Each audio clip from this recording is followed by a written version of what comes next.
Welcome back to part two of Dreadful to Wonderful, and today I decided to do part one of this frame because this recording already took an hour as is, just for part one of this frame. And as you see, I am just making like a basic character sketch model type deal, and that was like one of the main points for drawing characters was to use one of these type deals. Very basic, very simple.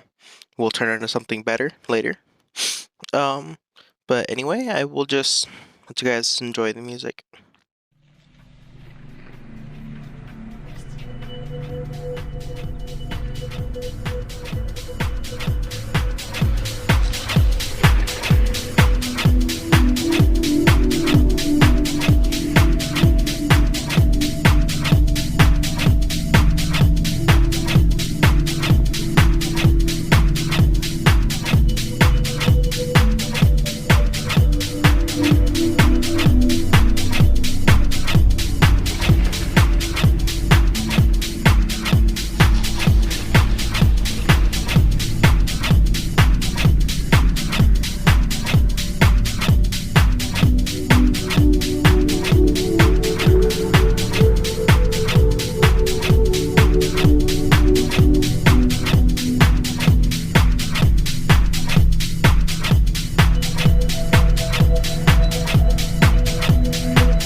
Alright, I'm back. So, if you noticed, I had a little bit of trouble with the arm, and that is not the final arm. You will see it later.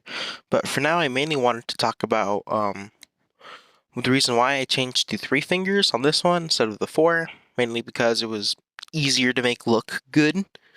And second of all, mainly this very rough idea of the background, obviously your sky, just whatever you do there. And then I was thinking probably like a bush or whatever, and then I realized I should probably put that tree in the last scene into this one, and I realized it's more off to his side, kind of like in front of his elbow, like in that sketch, like it kind of looked like that, so I tried to implement that, almost make the atmosphere seem the same as the last frame. And then I put a cloud here, but I didn't really like it there, so later I just kind of crossed it out. But yeah, you'll see me put down the tree right here, and then I also put down a waterfall river type deal off to the right. Again, this is all going to be seen in part 2 of frame 2, I guess you would call it. But anyway, yeah, hope you enjoy.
Okay, so coming up in a few seconds, you'll notice that not only did I have a little bit of struggle with the shape of the face, but I like the shape of the head. I think I did that pretty well. But the main thing I had a problem with was the actual perspective of the face, which of course I think will get better with over time. But this first one just didn't feel right, so then I made a second one that looked a lot better to me. But that is just to me. I don't know if you guys like the first one better or the second one. The first one had more perspective, but to me it just looked off. And then the second one had less perspective, but more not off-putting. I also wanted to get rid of the nose. I got rid of that anyway, so yeah. And then I also struggle with the mouth too, because I kind of want to make it like angrily disappointed type deal, almost. And I kind of settled on something, but I don't know how I'm gonna turn it into that. But that'll be more discussed in the second part of this frame, because I'm also gonna be doing more fine details on the character in the second frame as well.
So as you see here, I've tried to apply texture to like the clothing and all that, and I even applied a little bit of texture to the hair earlier, and a more 3D type perspective almost with the Adam's apple type deal on his neck. But yeah, here you see I tried to apply texture right off the bat and wasn't really working. So then yeah, I tried that, brush was way too big, tried that, didn't like it. So then instead I just settled on making it normal at first and then adding texture to it later. And if you came from TikTok, this is also the beginning of that time lapse, except more slowed down, and I'll break it down further. So, yeah, I will find a new song and hope you guys enjoy it. By the way, let me know if you enjoy any of the music. I am pretty sure it's royalty free and copyright free. But I personally like it. I don't know if you guys do, but if you do, just let me know in the comments. And yeah, enjoy this new song.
And with me finishing up final details on the face, this draws near to the end of the first part of frame 2. I hope you guys enjoyed. Let me know if you would like to see part 2 in the comments. Mostly going to be focusing on the background. If not, then leave a like, maybe subscribe, hit the bell too. And yeah, hope you enjoyed.